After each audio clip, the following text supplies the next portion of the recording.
I'd just like to thank everybody for coming in today. We're doing our presentations. Doing a action research project for Jacksonville State. And the topic that I chose was improving reading scores for African American students on standardized testing. Because we had to find a problem here at Leeds, and to me, this is one of the schools where I have a lot of problems. So looking at some different test scores and data, this is what one of the things that kind of stood out was there was a difference in our test scores. The problem that we have is for Leeds High School, we have scored at or above the national average of readiness on the ACT Aspire and Global Scholars testing. And that, the national standard right now is, in 2016, was 34% scoring at ready. Leeds High School in 2016 scored 39% at ready, and in 2017, we scored 11% scored exceeding and 30% at ready. However, the African American demographic has scored below the school average on both the ACT Aspire and Global Scholars. Our white demographic in 2016 scored 44% at ready. Our African American demographic scored 35%, which is 9% less, and our Hispanic population also scored 44% at ready. And in 2017, we had 19% of our white population scoring exceeding and 36% scoring at ready, whereas we had 0 African American students scored exceeding, and we only had 10% score at ready. So this is what causing a gap in academics at Leeds High School.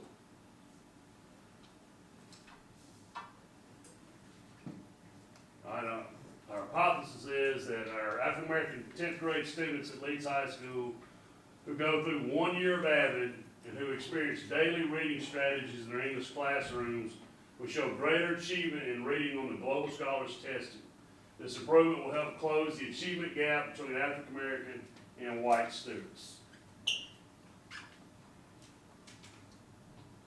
Do you know what teacher is going to be you teaching the reading strategy? Going to get with Coach Thomas in this summer. Me and him are going to sit down and come up with which reading strategies we feel will help these students. And Coach Thomas is going to, since he teaches our 10th grade, he's going to implement these reading strategies for these students. Good. Now, a few definitions that we need to just talk about. We're doing this research. Is what is the ACT Aspire test? It's simply a standardized test that was used to map a learner's progress starting in the 3rd grade. It's measured on a vertical scale, and it's anchored to a scoring system used by the ACT. So it kind of gives you a estimate of what they would make on the ACT. AVID is Advancement via Individual Determination. It's a program that we've been using for a while that helps students who are borderline when they come up from middle school into high school of being successful academically. And we kind of pick those students and we put them in the AVID class, and it gives them the skills that we think will help them be successful in more rigorous academic classes. And that's kind of our goal, is to get these kids taking harder classes, not just the run-of-the-mill, easiest classes they can take. Critical reading skills are skills that a reader develops over time that helps them become more involved in their reading. That's what Coach Thomas will help me with, is developing those critical reading skills. The Global Scholars Performance Series Assessment is what the state has decided to replace the ACT Aspire with. It'll probably be replaced with something else next year. They change it every few years. But currently this is what we're using to assess our students, and it's just a series of multiple choice assessments that are given via a computer-based program, and the program adapts as the students answer questions. The more they get right, the harder the questions are. When they start missing too many, it kind of shuts them down, and that determines where they're at as far as on their readiness scale. And reading strategies are plans in which readers use different methods to help them understand text. Now, for this process, we had to research the topic through finding 10 articles We had to come up with what the literature is actually saying about helping close the gap. The first thing that kind of stood out to me was the literature shows that from 1970 to 1988, the gap was cut in half. And from 1988, there's been little or no change in the achievement gap's closure. And 2013, a study came out from the Department of Education that 47% of white 12th graders were reading at grade level, compared to only 17% of African American students. So started researching why that was the case. And there are approximately 14 factors that go into it, and we're not going to go into every one of them, but some of them are environment, amount of learning experience at home, amount of TV watched at home, number of parents at home, the mobility of the parents, do they move around, involvement of parents at school, and family income. With those, as teachers, we don't have a lot of control over helping those. But with the environment, low birth rate, malnutrition, the students come to school hungry. When they're hungry at school, they're not worried about learning, they're worried about eating. Those are things we really cannot control.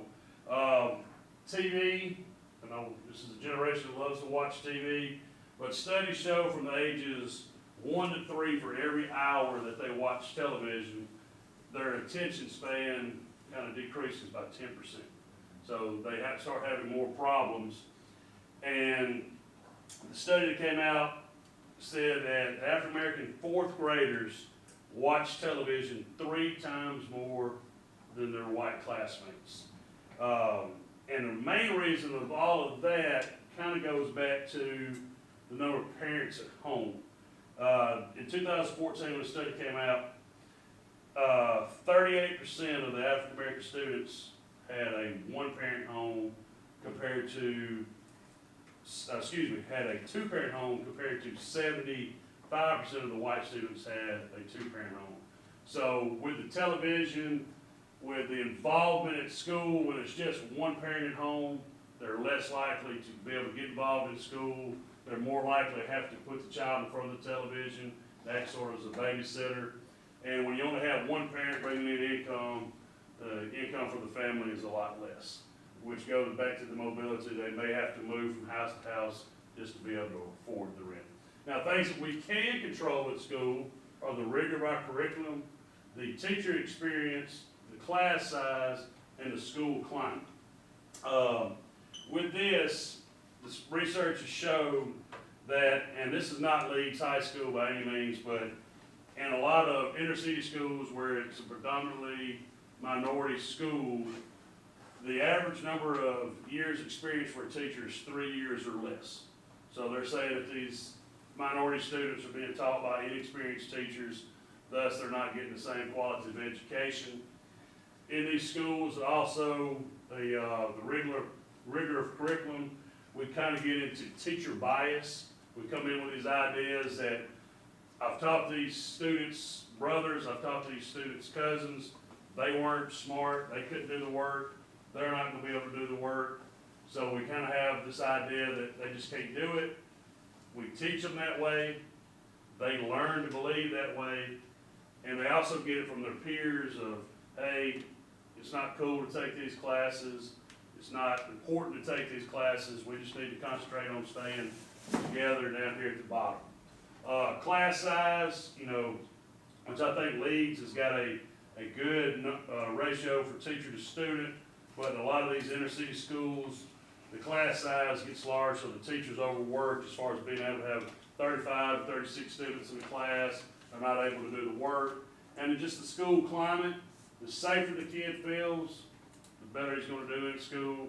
And a lot of these schools, the kids just don't feel safe because of either through gang violence or through the fact that they have to walk through a bad neighborhood to get to school. So that plays a huge role. And it kind of takes off the topic, but income is becoming the new separation and gap. It's no longer, it's starting to get away from being white and black, but it's money versus not having money. So that's where the research is leading us. The research also shows that the achievement gap really occurs before the child enters school. It's because it goes back to what's happening at home. Is the child being read to? Is he being taught at home? If not, did he get to go to a daycare, a preschool? So research showing that instead of worrying about what we're doing in high school, we need to spend our research money on early childhood education, seeing what we can do before they get into high school, because most times it's too late once we get them. Now, one of the things I think goes against the research, because it does a good job, is a sense of belonging. And a lot of the research has showed where the kids were bussed into the schools, they just didn't feel like they belonged. Leeds being a community school, I believe all our kids feel like they're part of Leeds. And I believe that's one of the reasons we don't have as big a gap, and we're also above the national standard. But if the kids don't feel welcome, they just don't feel like they're there to learn. They feel like they're just there, they're ready to get off, go back home, and be with their people. So that's one thing I think that we don't experience here. And as we mentioned earlier, teacher bias plays a large role in the achievement gap. One of the things me and Coach Thomas are going to do is take a survey about our biases, of what we think about our students. And the students will also take a survey about what they think the teachers think about them, kind of understand where we're coming from. And we all have biases, whether we want to believe it or not. So we got to challenge ourselves to get away from those biases, and we also must challenge ourselves to get our minority students to take the more advanced classes to see if we cannot challenge them academically. And this is where programs such as AVID and having intense reading programs can help close the gap, because the research shows the more we can get the kids to read, the better that gap's going to start narrowing. And my action plan is going to be, there's going to be 24 10th graders next year. And Mr. Thomas, those will be our participants. And I got that number because right now there's currently 24 9th graders that are in AVID.